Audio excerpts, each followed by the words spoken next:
Hello बच्चों, मैं doctor Sunita Nandal आज कक्षा 10वीं के लिए कृतिका भाग 2 का पहला पाठ लेकर आई हूँ, माता का आंचल, जिसके लेखक है शिव पूजन सहाय। इसमें लेखक ने माता के आंचल में जो बचपन के बच्चे की क्रियाकलापों का वर्णन किया है, जिसमें माता पिता के स्नेह और शिशु मंडली द्वारा मिलजुल कर खेले गए खेलों का वर्णन किया गया है। लेखक ने स्पष्ट किया है कि लेखक का जो शिशु के जो पिता हैं उसके साथ भले ही चाहे कितना ही समय बिताते हों, भले ही एक दूसरे से बहुत ज़्यादा प्यार करते हों, लेकिन जब मुसीबत आती है, बच्चे को कोई दिक्कत होती है, तो माँ के आंचल में ही उसको शरण मिलती है, उसको सुरक्षा मिलती है। ऐसे समय में पिता से अधिक माता की गोद उसे प्रिय लगती है, यानी कि माता की गोद उसे रक्षा करने में समर्थ लगती है। तो पाठ क्या है? जहाँ लड़कों का संग तहाँ बाजे मृदंग। जहाँ लड़के इकट्ठे होते हैं वही बाजे बजने लगते हैं। मृदंग बजाने का यंत्र। जहाँ बुड्ढों का संग तहाँ खर्चे का तंग। हमारे पिता तड़के उठ करके तड़के का मतलब सुबह निपट नहा करके पूजा करने बैठ जाते थे। हम बचपन से ही उनके अंग लग गए थे, यानी साथ रहते थे। माता से तो केवल दूध पीने तक का नाता था, इसलिए पिता के साथ ही हम भी बाहर की बैठक में सोया करते थे। वह अपने साथ ही हमें भी उठाते, साथ ही नहला धुला कर पूजा कर बैठा लेते थे। हम बबूत राख का तिलक लगा लेने के बाद उनको दिख करते जिद करने लगते थे। कुछ हंसकर, कुछ झुंझला कर, कुछ डांट करके वो हमारे चौड़े लीलार में माथे में त्रिपुंड 3 लाइनें कर देते थे। हमारे लीलार में मस्तक में बबूत खूब अच्छी लगती थी। सिर में लंबी लंबी जटाएं थी। बबूत रमाने से हम खासे बम भोला बन जाते थे। पिताजी हमें बड़े प्यार से भोलानाथ कहकर पुकारते थे। क्वेश्चन बनेगा, भोलानाथ असली नाम क्या था? तारकेश्वर नाथ। पर असल में हमारा नाम था तारकेश्वर नाथ। असली नाम तारकेश्वर नाथ था। पिता क्या कहते थे? भोलानाथ। भोलानाथ कैसे बनाते थे? मस्तक पर बबूत लगा करके। हम भी उनको बाबूजी कहकर पुकारा करते थे और माता को मैया। जब बाबूजी रामायण का पाठ करते तब उनके बगल में बैठे बैठे शिष्य में अपना मुंह देखा करते थे। जब हमारी ओर देखते कुछ शर्मा करके मुस्कुरा कर शीशे को नीचे रख देते, वो भी मुस्कुरा पड़ते थे।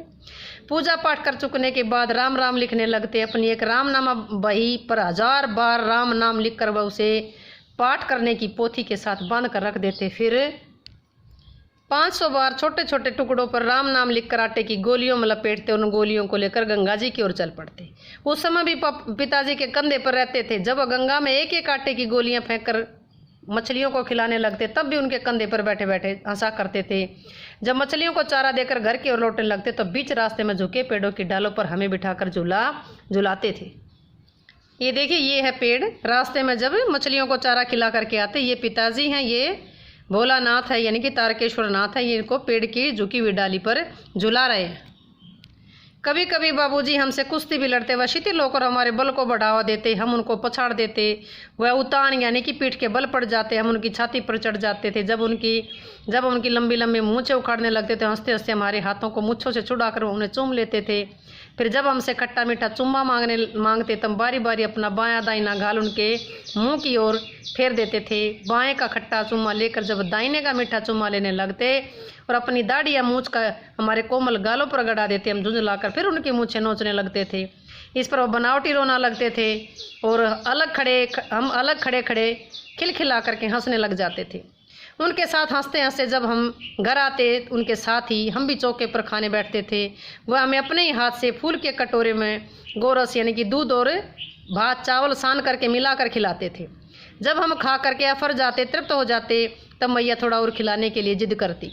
वह बाबूजी से कहने लगती, आप तो 4 दाने के कोर बच्चे के मुंह में देते जाते हैं। इससे थोड़ा खाने पर भी समझ लेता है कि ज़्यादा खा लिया। आप खिलाने का ढंग नहीं जानते। बच्चे को मुंह भर कोर खिलाना चाहिए। जब खाएगा बड़े बड़े कोर, तब पाएगा दुनिया में ठोर। देखिए, मैं खिलाती हूँ, मर्द वे क्या जाने, यानी कि पुरुष क्या जाने बच्चों को कैसे खिलाना चाहिए। और मैं तारी माँ के हाथों से खाने पर ही बच्चों का पेट भी भरता है। ये कहकर थाली में दही भात शांति, अलग अलग तोता मैना कबूतर हंस मोर सबके बनावटी नाम से एक और बना करके, ये तोता के नाम की है, ये कबूतर की है, ये हंस की है, ये मोर की है, ये खा ले नहीं तो ये जल्दी उड़ जाएंगे, बनाकर ये कहते हुए खिलाती जाती कि जल्दी खा ले नहीं तो उड़ जाएंगे। पर हम उन्हें इतनी जल्दी उड़ा जाते थे कि उन्हें उड़ने का मौका ही नहीं मिलता था। जब हम बनावटी चिड़ियों को चट कर जाते तब बाबूजी कहने लगते, अच्छा अब तुम राजा हो, जाओ खेलो। बस हम उठकर उछलने कूदने लगते। फिर रस्सी से बंधा हुआ काठ का घोड़ा लेकर नंग धड़ंग बाहर गली में निकल जाते थे। जब कभी मैया हमें अचानक पकड़ पाती, हमारे लाख छटपटाने पर भी नहीं छोड़ती और एक चुल्लू कड़वा तेल, सरसों का तेल हमारे सेल में डाल ही देती थी। रोने लगते। बाबूजी उस पर बिगड़ कर खड़े होते। वो हमारे सिर में तेल बोत करके हमें उबट कर ही छोड़ती। फिर हमारी नाभि और मस्तक पर काजल की बिंदी लगा करके चोटी गूंथती। उसमें फूलदार लट्टू बांध कर रंगीन कुर्ता टोपी पहना देती। हम खासे कन्हैया बनकर बाबूजी की गोद में सिसकते बाहर आ जाते थे। क्वेश्चन बनेगा कि वह रोना कैसे भूल जाता था। बाहर आते ही हमारी बाट जोने वाले लड़कों का एक झुंड मिल जाता। उन खेल के साथियों को देखते ही सिसकना भूलकर बाबूजी की गोद से उतर पड़ते। अपने हमजोलियों के दल से में मिल करके खेल तमाशा करने लग जाते। तमाशे भी ऐसे वैसे नहीं, तरह तरह के नाटक। चबूतरे का एक कोना नाटक घर बनता था। बाबूजी जिस चौकी पर बैठकर नहाते थे वो हमारी स्टेज रंगमंच बनती थी। उसी पर सरकंडों के खंभों का कागज का चंदोवा टेंट तान करके मिठाइयों की दुकान लगाई जाती थी।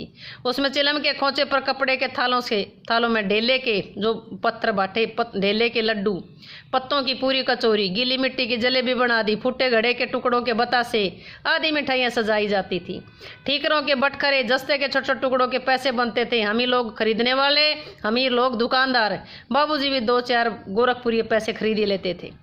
थोड़ी देर में मिठाई की दुकान बढ़ा करके हम लोग घर बनाने लगते। घरौंदा धूल की मेंढ दीवार बपती थी, तिनकों का छप्पर, दातुन के खंभे, दिया सलाई की पेटियों के किवाड़, दरवाजे, घड़े के मुंडे की चूल्हा चौकी जो घड़े को फोड़ करके, दिए की कढ़ाई, बाबूजी की पूजा वाली अंचमनी जो चम्मच थी वो कलछी बत्ती थी, पानी के घी, धूल के पिसान, बालू की चीनी से हम लोग जोनार जिमनवार तैयार करते थे। हमें लोग जीमनवार करते थे, हमें लोग जेनार बैठाते, हमें लोग जीमने बैठते थे। जब पंक्ति पूरी हो जाती थी तब बाबूजी भी धीरे से आकर के पांत के अंत में जीमने के लिए बैठ जाते थे। उनको देखती हम लोग हंस करके अपना घरौंदा बिगाड़ कर भाग चलते थे।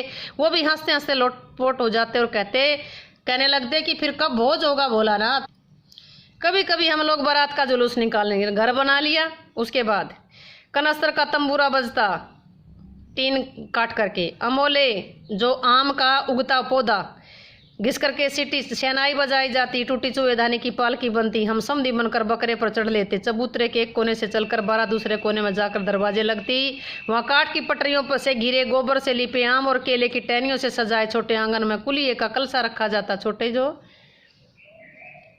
मटकी का छोटा रूप। वहां पहुंच करके फिर बारात लौट आती। लौटने के समय खटोले पर लाल ओहार लाल चुनरी डाल करके उसमें दुल्हन को चढ़ा लिया जाता। लौटाने पर बाबूजी जो ही ओहार चुनरी उघाड़ करके दुल्हन का मुख देखने लगते, हम तो ही हंस करके भाग जाते। थोड़ी देर बाद फिर लड़कों की मंडली इकट्ठी हो जाती और इकट्ठा होते ही राय जमती कि अब खेती की जाए। बस चबूतरे के किनारे पर घिरनी गड़ जाती, उसके नीचे की गली कुआं बन जाती। मूंज की बटी हुई रस्सी में एक चुक्कड़ बांध गरड़ी पर चढ़ाकर लटका दिया जाता। 2 लड़के बैल बन करके मोट खींचने लगते। चबूतरा खेत बनता, कंकड़ बीज बनते, ठेंगल हल जुआठा बनता। बड़ी मेहनत से खेत बोए जाते, पटाए जाते, फसल तैयार होते, देर न लगती। हम हाथों हाथ फसल काट लेते। काटते समय गाते थे, ऊंच नीच में बई के यारी, जो बुझी सो भई हमारी। फसल का एक जगह रख करके उसे पैरों से रोनते। कसोरे का सूप बना करके, कसोरा जो मिट्टी से बना,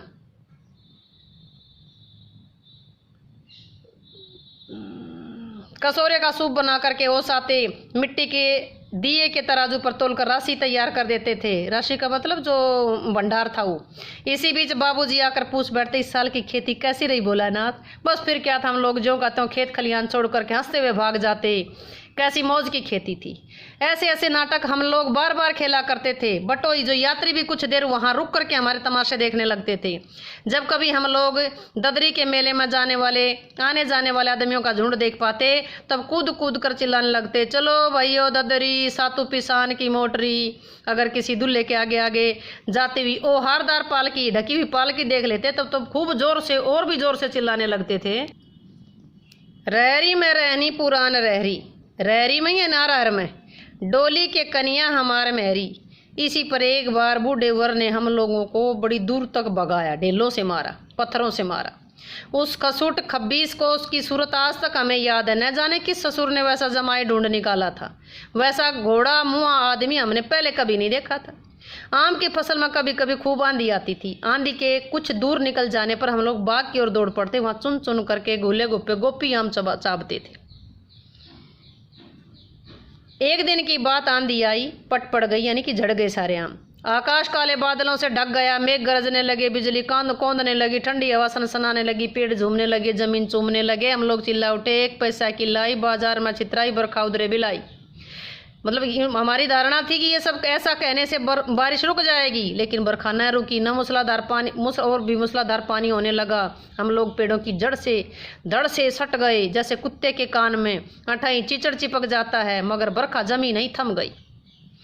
बरखा बंद होते ही बाग में बहुत से बिच्छू नजर आए। हम लोग डरकर भाग चले। हम लोगों में बैजू बड़ा ढीठ था। सैयों की बात, बीच में मूसन तिवारी मिल गए। बेचारे बूढ़े आदमी को दिखता कम था। बैजू उनको चिढ़ाकर बोला, बुढ़वा बेईमान, मांगे करेला का चोखा। शरारती थे बच्चे। हम लोगों ने भी बैजू के सुर में सुर मिला करके वही चिल्लाना शुरू कर दिया कि बुढ़वा बेईमान, मांगे करेला का चोखा। मूसन तिवारी ने बेतहाशा खदेड़ा बगाया। हम लोग भी बस अपने अपने घर की ओर आंधी हो चले, तेज भाग चले। जब हम लोग न मिल सके तब तिवारी जी सीधे पाठशाला में चले गए। वहां से हमको और बेजू को पकड़ लाने के लिए 4 लड़के गिरफ्तारी वारंट लेकर छूटे। इधर ज्यों ही हम लोग घर पहुंचे तो ही गुरुजी के सिपाही लोग हम पर टूट पड़े। बैजू तो 9 तो 11 हो गया, भाग गए, हम पकड़े गए। फिर तो गुरुजी ने हमारी खूब खबर ली।